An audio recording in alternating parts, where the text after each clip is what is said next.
Welcome, everyone, to our 71st 4th of July celebration here at Ramakrishna Monastery. Happy Independence Day to everybody. You must be wondering, yeah, Happy Independence Day, Swami, but why can we not be there, right? Well, we have been hosting more than 400 people ever since 1951. That we had made this program, the 4th of July, a public celebration. Is it still a public celebration? Yes, it still is. But it's precisely due to this amount of people that we, every year we expect, and for the safety of all, that we can't afford right now welcoming so many cars driving up and down our monastery road. As you know, the road that leads from Live Oak Canyon Road up to our main gate was damaged back in 2019 after a heavy rain, and unfortunately we haven't been able to fix it yet. We can go into details about how much we have tried to remedy this situation, and we are still trying, and we hope this road situation will be all part of the past, sometime this year or before our next year's celebration. Thank you so much for your understanding. We think of 4th of July as the day where the Congress formally adopted the Declaration of Independence, and therefore is the day we all celebrate the day and the birth of the United States of America as an independent nation. It is our tradition here at Ramakrishna Monastery not just to celebrate our Independence Day, but to remember and honor Swami Vivekananda, our teacher, who decided to leave this mortal court on the 4th of July, but in 1902. Most of you know Swami Vivekananda's love for the United States and the principles that gave birth to this nation: liberty and freedom. Even though the context is a bit different, there is a quote that really resonates with me. You cannot separate peace from freedom. You cannot separate peace from freedom, because no one can be at peace unless he has his freedom. You cannot separate peace from freedom, because no one can be at peace unless he has his freedom. Malcolm X. In Vedanta, we talk about freedom as our goal of life. It is only when these two values, liberty and freedom, are executed in a society that we have the space to lead a life that will help us attain that inner peace, and those who go for more perfect state of peace. Even though we are fortunate enough to enjoy physical and social freedom, we are constantly craving for a state of mind that will allow us to experience a more permanent and uninterrupted flow of peace.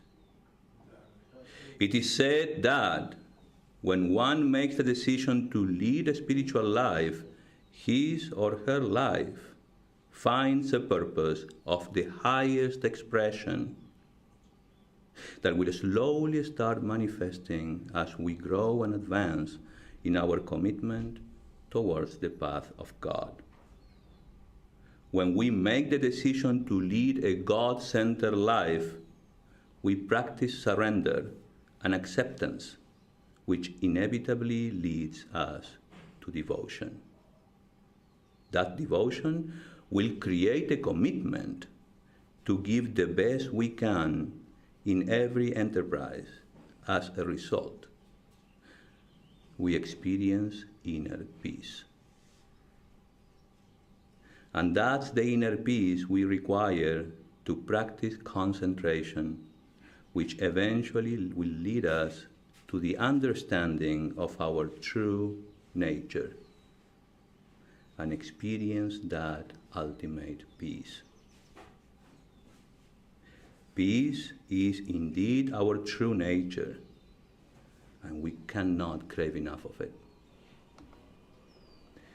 Peace is our birthright, and it can be fully enjoyed only in freedom. Speaking of Swami Vivekananda, one of his disciples, Sister Christine, in her reminiscences says, "Such a being is beyond all comparison, for he transcends all ordinary standards and ideals. Others may be brilliant. His mind is luminous, for he had the power to put himself into immediate contact with the source of all knowledge. He is no longer limited to the slow processes to which ordinary human beings are confined. Others may be great. They are great only as compared with those in their own class.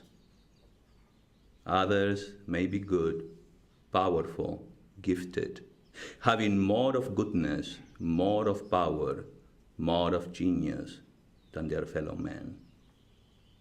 It is only a matter of comparison. A saint is more holy, more pure, more single-minded than ordinary man. But Swami Vivekananda, in Swami Vivekananda's case, there could be no comparison. He was in a class by himself. Swami Vivekananda disseminated in a new and modern language the message from the Vedas as experienced and taught by his teacher Sri Ramakrishna, not only in India but all over the world. When, O Lord, shall man be brother to man, was the constant prayer on his lips. His spiritual message is relevant today more than ever before. We're all aware of what's going on today in today's world. The world has already experienced 2 world wars, and we all have the possibility of a third one. And it's shaking all of us to the awareness that mankind either lives together or dies together. We all need to wake up to the understanding that one's own destiny is not independent of that of the others in this changing world. We have to struggle to find our own peace within us and make efforts to express it, to protect it, and to share it with others. We all have a common destiny. We all have a common goal. Dr. Martin Luther King says, Jr., one day we must come to see that peace is not merely a distant goal that we seek, but that it is a means by which we arrive to that goal. One day we must come to see that peace is not merely a distant goal that we seek, but that it is a means by which we arrive at that goal. We must pursue peaceful ends through peaceful means. We all want to live in peace. Peace is our true nature. Peace is our birthright. And that is the central topic of today's celebration. I will now welcome Swami Sarvadevananda to expound on this very topic. Peace is our birthright. Swami, welcome.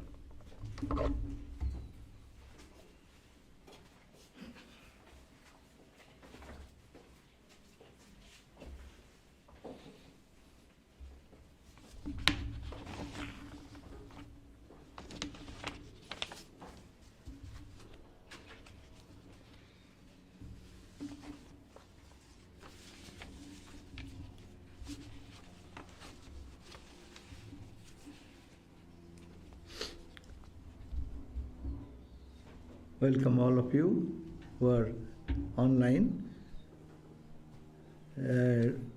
joining with our celebration of the 4th of July, the Day of Independence, a declaration for the independence of all, and the declaration for the freedom of all. And just we heard wonderful ideas about the necessity of this peace and how it can be developed by finding peace within and then expressing it. And it's a need of our time, and not only our time, but all the time. We find that in the ancient time onwards, this emphasis has been given. Whenever you see anything said in the chanting, and at the end they will chant, Shanti, Shanti, Shanti. 3 times it is said, peace, peace, peace. What is the meaning of 3 types of peace? That means peace everywhere should be permeating. Peace is the very nature of ours. Peace is the nature of outside universe and internal universe. There is nothing but peace in the whole universe. But we are all distracted from that.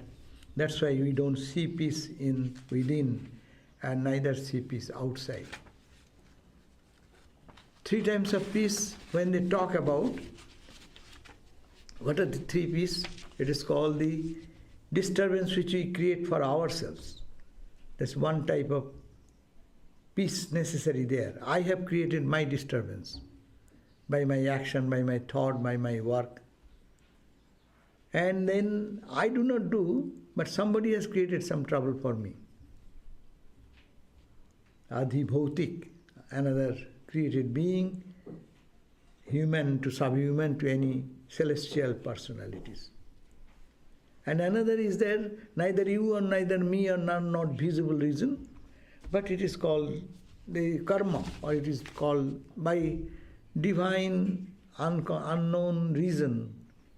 Things are happening. So this we are inflicted in 3 types of suffering.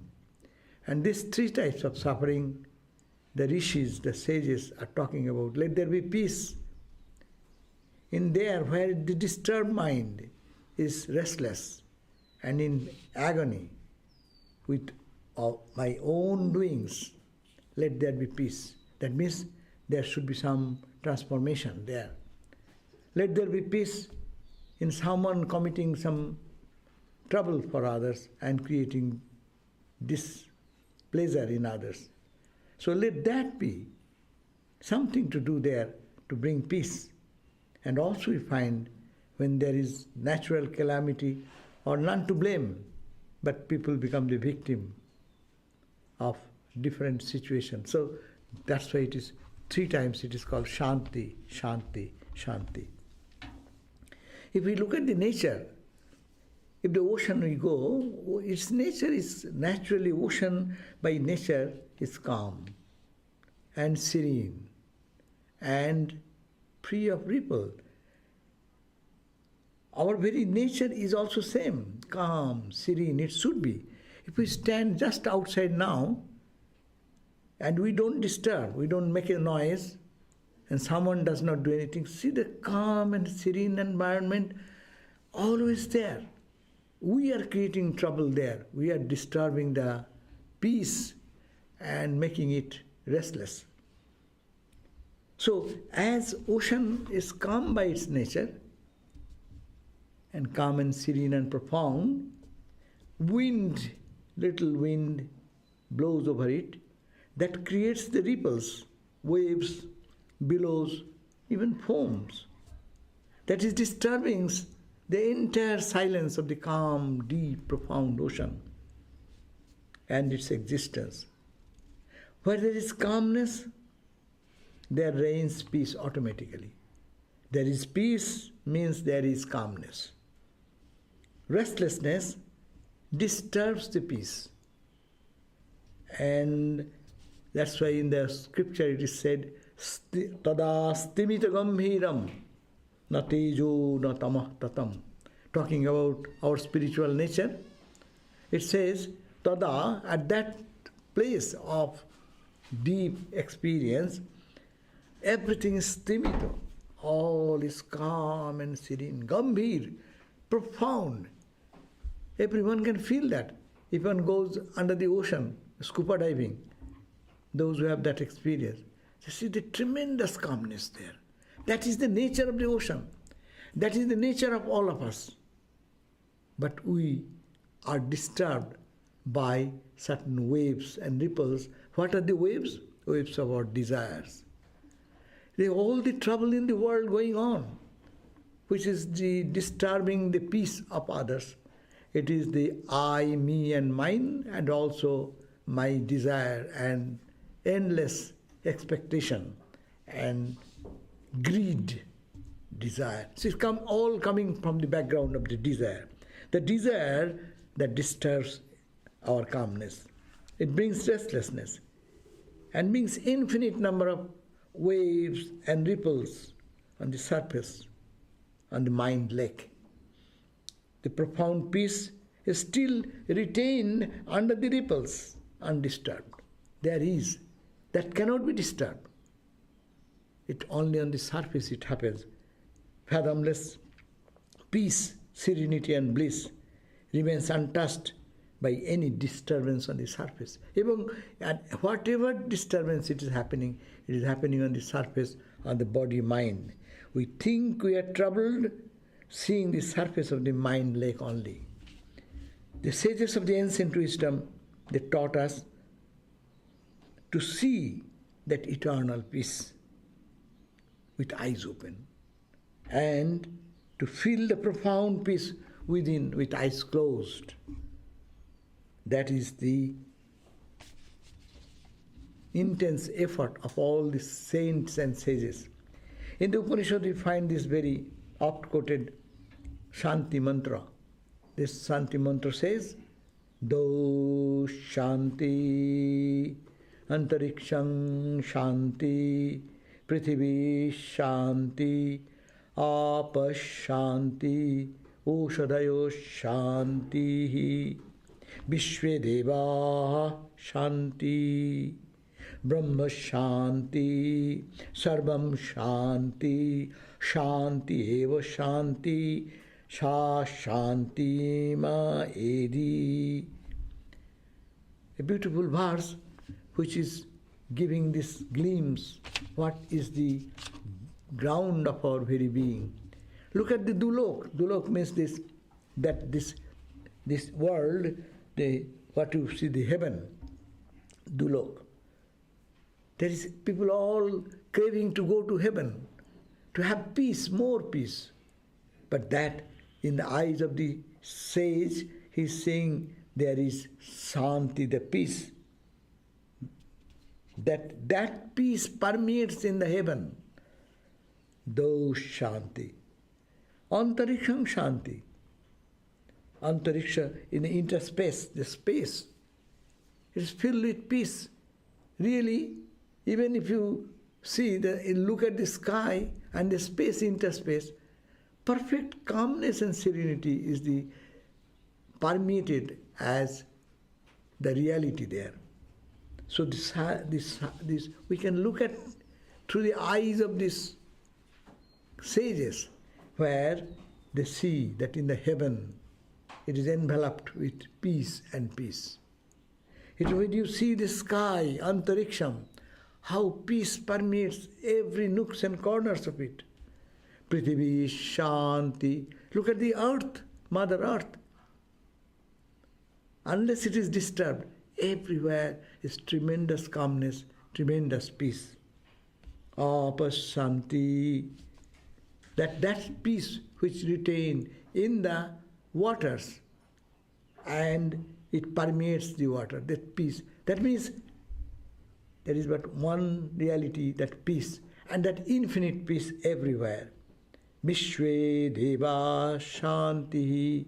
All the gods and goddesses, in them, the peace that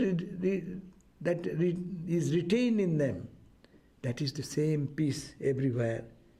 And the peace people think by attaining the spiritual wisdom, Brahma Shanti, that means that peace which is there in the supreme concept of Supreme Brahman, or that which comes out of the Vedic wisdom, that peace permeates in every corner of it.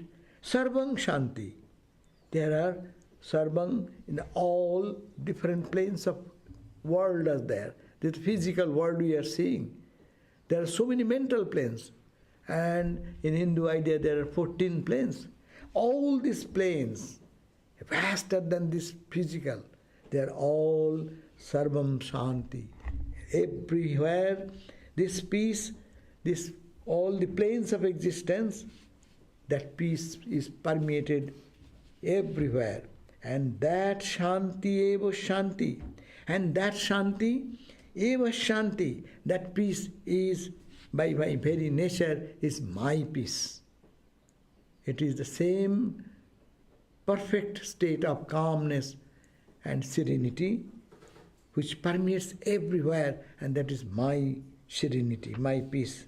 And, oh Lord, even I don't understand this.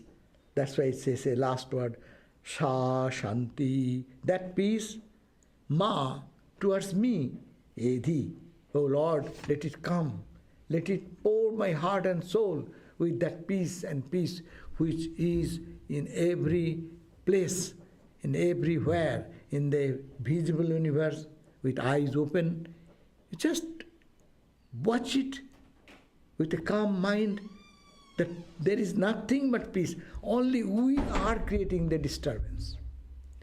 With our vocal cord, with our physical posture, gesture, everywhere peace is there, but only disturbance is created by restless people with the restless mind.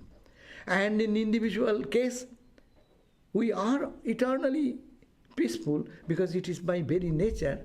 There is nothing but peace. But when the mind becomes active, intellect becomes active, our emotions become active, see, all the disturbance comes over there. So this is a very beautiful idea of the sages, that peace. What is peace? Peace is another name of peace can be done, that is the joy. Where there is peace, there is perfection. Where there is peace, there is joy or bliss inherent there. Joy, you cannot separate out joy and peace. Whenever there is a peace, that person is joyful, cheerful, peaceful. We see Ramakrishna, we see Buddha, we see Christ. They live with peace because they live with peace, they are always joyful. That whatever happens in the external world, that peace remains unchangeable in their consciousness. So there is no peace when there is some bondage. We are bound souls. We have bound ourselves from our divine glory to this petty I and me and mine. And because of that bondage, wherever I am connecting myself, I am limiting my identity and not looking at the peace. And for that, We are all struggling to gain something, to have something, to possess something. And that all these endeavors are in the realm of the action. And that is in the realm of the rajas. That is the realm of projecting ourselves from our divine self into something which is really disturbing the peace of my own peace and the peace of everyone around. The world, the history of the world is the history of some few people who could find peace and gave peace to others. Others are disturbing people. Rather, whatever peace is there, they are going to disturb that peace. That is the greed, that is the desire, which is looking not from the idea of our stimita gambhiram, that state of perfect, profound, deep, profound state of perfection, where there is no teja, you cannot say this light is there, there is no tama, there is no darkness there. And that perfect peace permeates everywhere.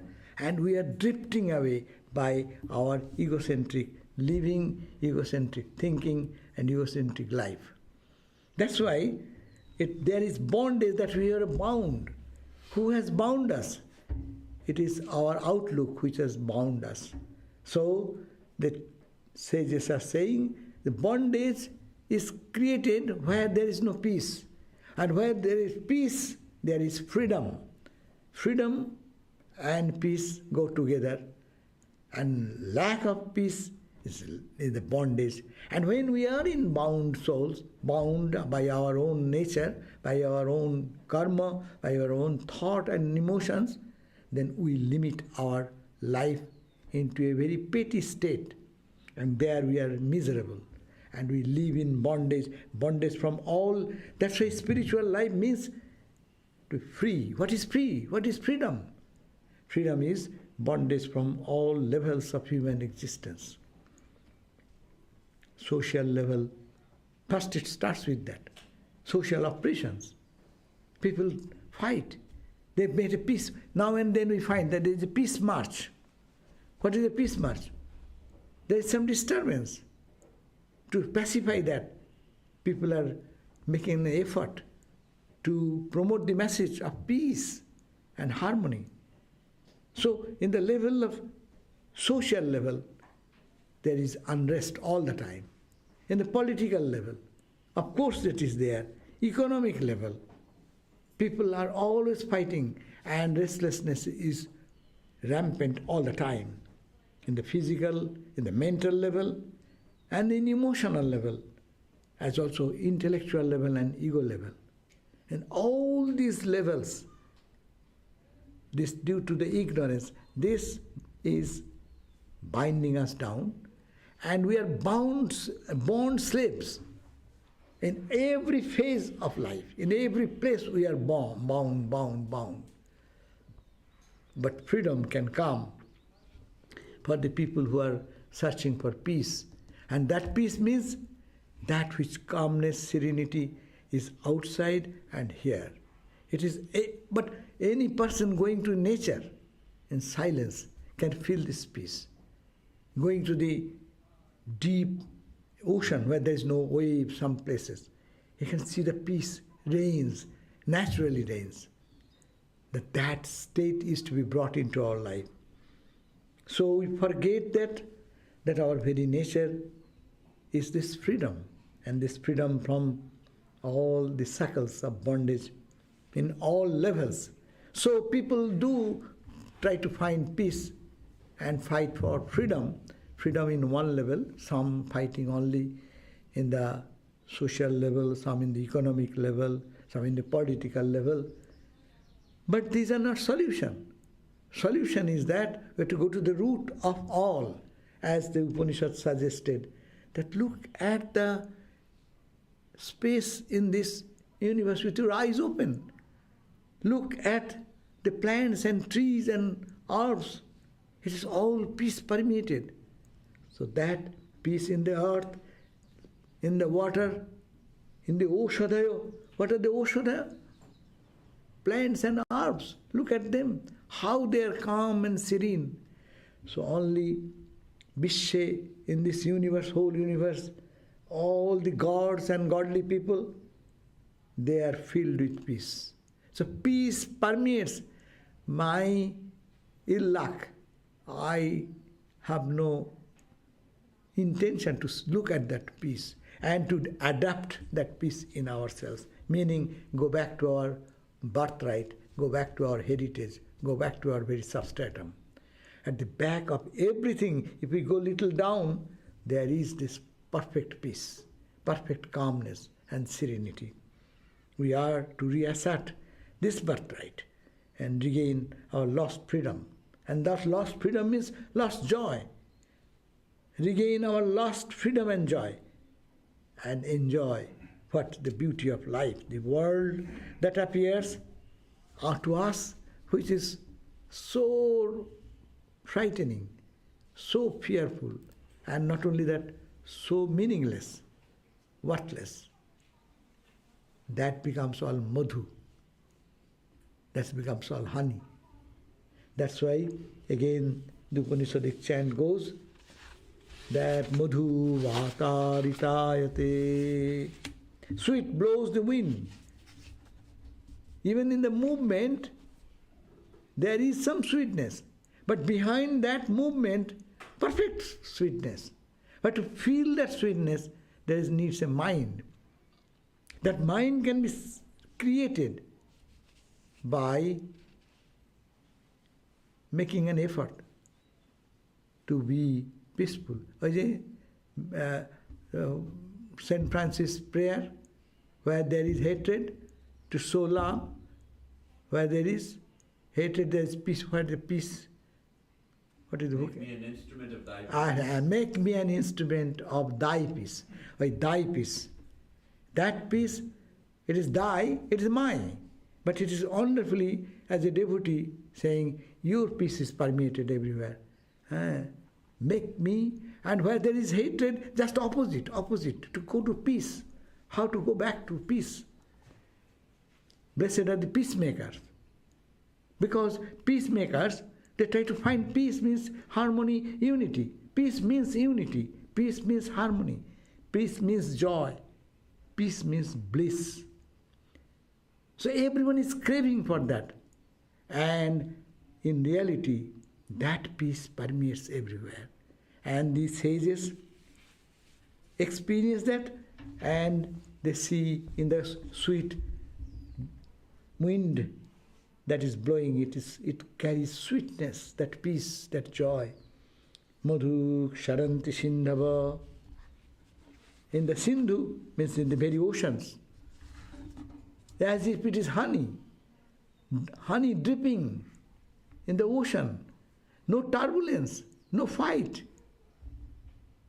But it is all feeling of extreme peace, extreme joy, extreme blissfulness. Madhu. There's seeing the honey. Honey is the best taste. All you know what is honey. To give an idea of spirituality, there is no other language.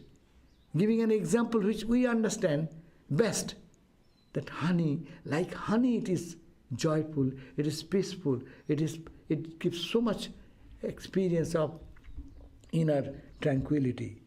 Madhirna santoshidi. The santosh, these plants and herbs, these are, let it bring that sweetness in my life. It is a prayer, but also it is a practice to see this universe in a different angle or different from different paradigm. That is why the herbs and plants, let it bring us madhu, this honey, the sweetness, the health, happiness, peace, joy. Madhuraktam tosasi. Sweet unto us be the morning and the evening. That means it permeates the whole day. It permeates the nature you look at. Let it bring in my life not the matter, but that which is behind the matter, which is my nature, where I am tuned together. We are all different on the surface. All the waves are different in the surface. But all go down, there's the same profound ocean. And that ocean is the peace, the center of our joy and blessing. That's why all the scriptures say, looking outside, looking outside, looking outside, that we are getting tired. That's why he said, Paranchikhani Bhatrinath Sayambhu. God created this way, focusing outside. We go and try to find peace, peace, peace, peace. There is no peace anywhere unless we go little deep and profound inside. That's why with that practice, seeing the peace, or in another language we call the harmony, the another language we can find the joy and blessings. Then we merge into peace. Madhumat Parthivagung Raja. This earth, the dust of the earth, every particle of this earth, Mother Earth, be charged with blessings. It will not be charged with blessings, it is already. But for us it is a dry, useless clay, earth. It will appear to be source of all bliss and joy and peace. Let it reveal unto me this truth. That is called God realization. That is called reaching the goal of life. To see that madhu, that honey, that peace, that joy, that tranquility, that profundity in every piece of things in our physical universe we look. And madhu manno banaspati. You go big trees, there you find the calmness, serenity behind, the grand purity of remaining alone in silence. Madhu magum mastu surjaha. That noble forest, let it be sweet to us, and the radiant sun be sweet to us. But it means the sun is no more sun. Behind the sun, that sweetness, let it be revealed into my vision, and sweet unto be all living creations. Madhi gavu bhavantu, even the animals, they bring the idea of sweetness and harmony and joy to me. Let everything be sweet, sweet, sweet, honey, honey, honey. Everything is peace, peace, peace. And that should be our end result of our journey. So this peace, we all unknowingly we are searching for this peace. And that whereas this peace is here within here. And here, and not only that, it is everywhere, but we are so misunderstood. We have been so misdirected. Our mind and emotions and ego have misdirected us that we don't see that harmony and peace everywhere. That's why this the day of freedom, we want freedom. And we do not know what is called freedom. That's the point. We want one type of freedom. I will get out of this freedom, bondage, I will be free. No, you go, you are bound in another area. People think that I am bound because of my financial condition. Okay, you get money. Then what happens? You get a lottery. And then you become millionaire. Then your bondage is gone. Your bondage increases. And it binds you another direction. Shanti, peace. How do you think of peace? Where is this peace?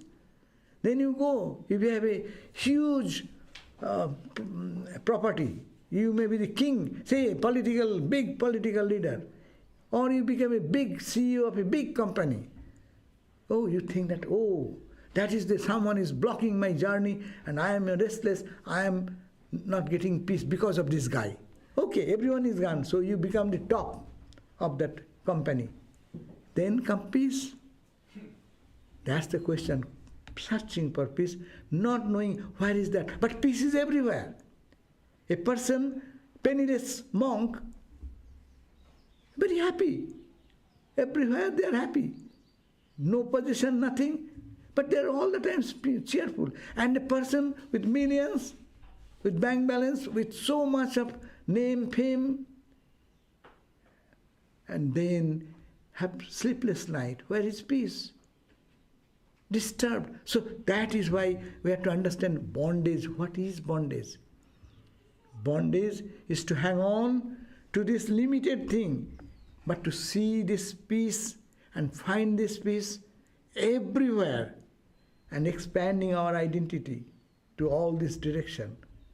That is called the spiritual journey and real attempt to be calm, to become free, or to become the person of peace and joy. Bondage, we are bound slaves of our body, in body level, mind, emotion level. How we are bound? Every day we get that, we fail the test that we should not be emotionally touched. But we are having that, looking life in the emotional level, looking life in my intellectual ability level, and my name and fame and power. These are all little petty looks, petty goals of life, and we try to find peace. But the peace is everywhere. We have to search that peace by following this path of extreme analysis and to keep the eye open to see in the trees, in the plants, in the sun, in the moon, and in everything. The big silence. Why people love here in Trabuco whenever they come? They say, oh, it is a very peaceful area. They go to any forest. Is there no peace? Yes, so peaceful. And the chirping of the birds become a noise there, no? If those people like only silence, they will feel that this morning time chirping of the bird is a disturbance. But the natural sense is that it is peace and perfection is there already. It is already there. It prevails. Only we are to tap it and we have to be silent. Here, I must be silent. I must be peaceful. I must give up my cravings. I must give up my desires. And for normal living, we need something. That's not the question of desire. Desire is the greed. Desire is the lust. Desire which drives us crazy and makes the whole peaceful world a place of hellfire. So this is the point that we should have to today remember, mostly because it is the day of remembering that we are all seeking for freedom, from material freedom to the spiritual freedom. We want to rise step by step, but we have to think that there is that eternal connection with my peace, with the peace of the world. And one cannot be able to find peace unless he becomes peaceful, and can give peace to others unless one is peaceful himself or herself. So this is a struggle, just opposite direction the world moves. It is to withdraw. It is to be an observation. An observant mind is necessary. And a mind which really seeks for what is called bondage-free life.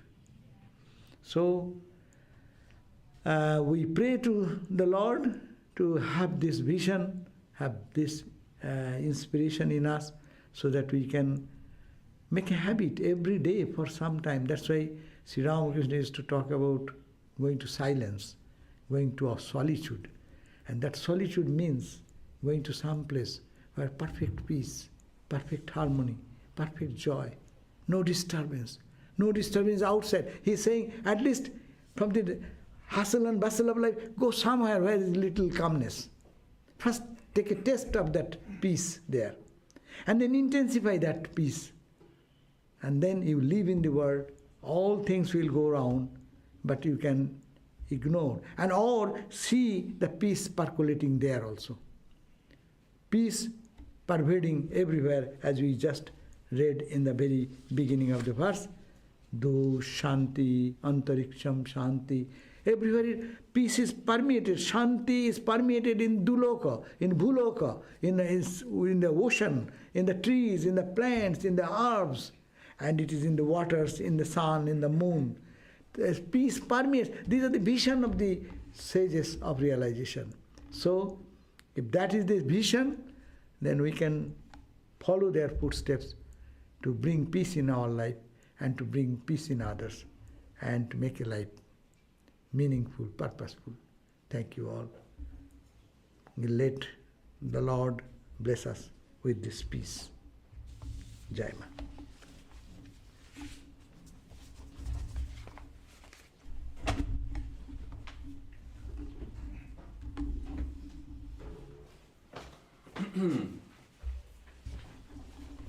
Thank you, Maharaj. Beautiful talk to contemplate peace, our inner peace. As you all know, Swami Vivekananda loved the United States. He found lots of inspiration in the concept of freedom and liberty, and he wrote a poem to the 4th of July. It's well known, and who else can read it better than Swami Mahayogananda? He will share it with us.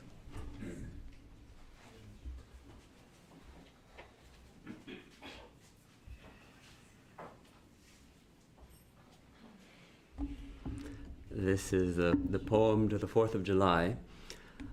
Swami Vivekananda was traveling in Kashmir, and he was spending a number of weeks on a houseboat on the Jhelum River in Srinagar in the summer of 1898, his second visit to Kashmir. And accompanying him were 3 Western women, Sister Nivedita and Josephine MacLeod and Mrs. Sarah Bull, or Mrs. Oli Bull, Sarah Bull.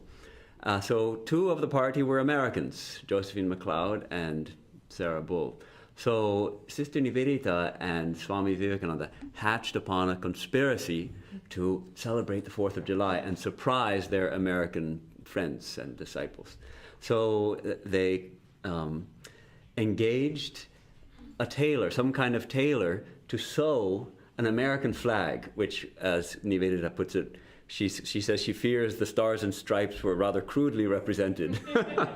But so that was nailed over the door, and there were decorations hung, and when the Americans came for, was it morning breakfast probably, there was, yes, it was the early breakfast, the decorations were set, and Swami Vivekananda had prepared this poem to mark the day. Now, Swami Vivekananda, being an illumined soul and a world teacher, this poem is not just about the 4th of July, it's actually about freedom.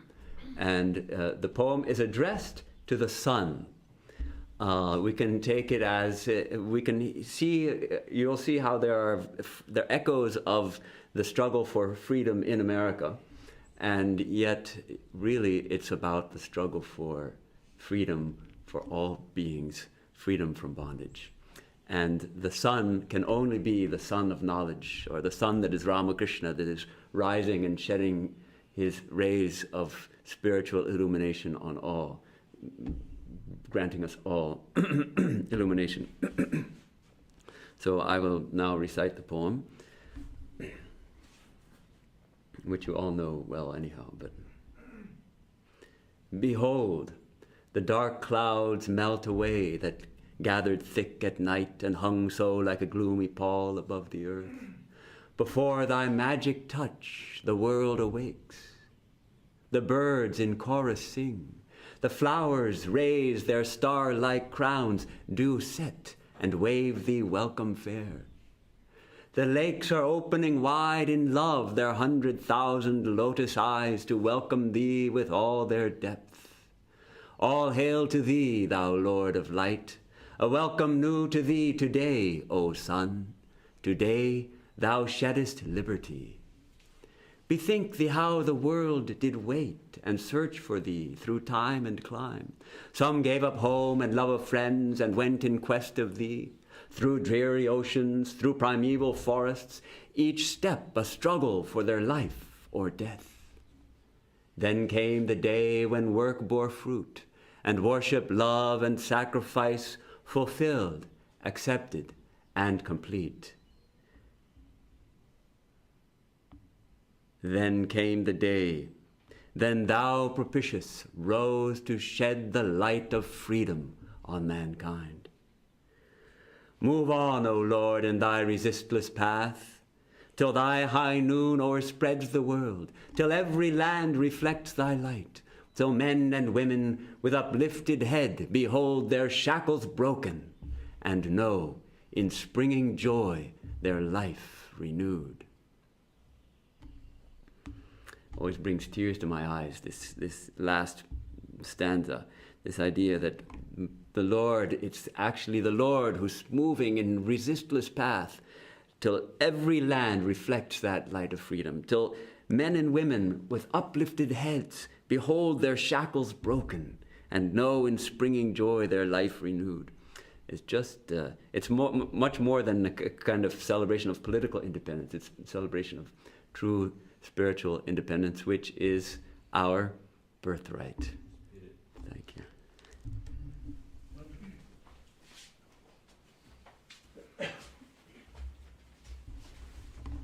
Beautiful.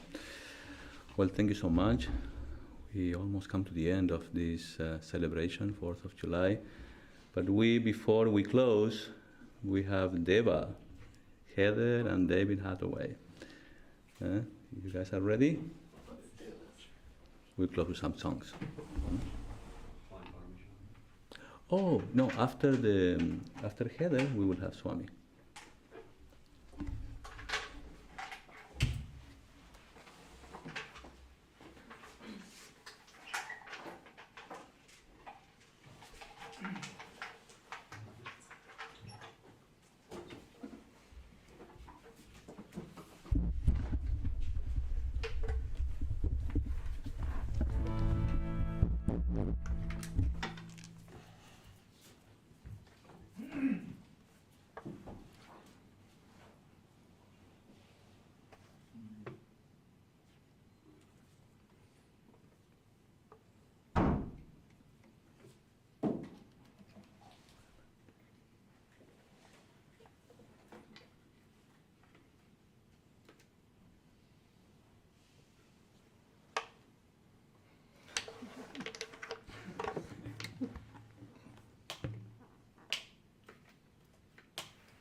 I'll move forward. Let's do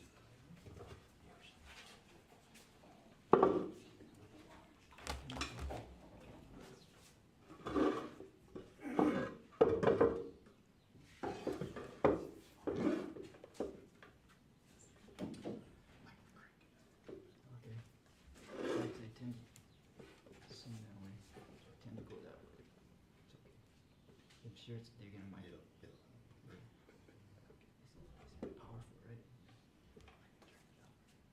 Okay.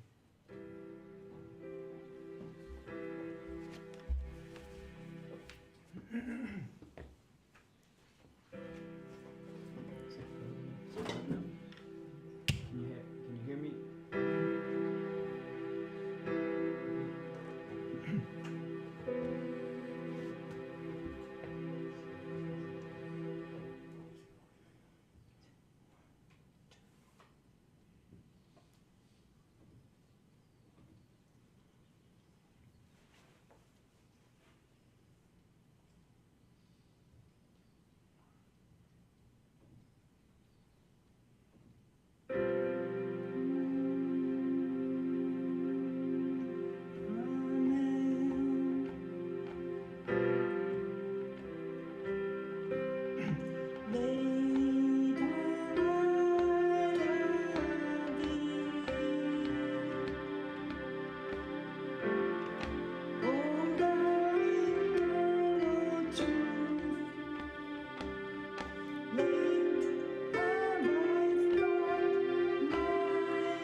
Swami Paraneshananda. It was a beautiful song.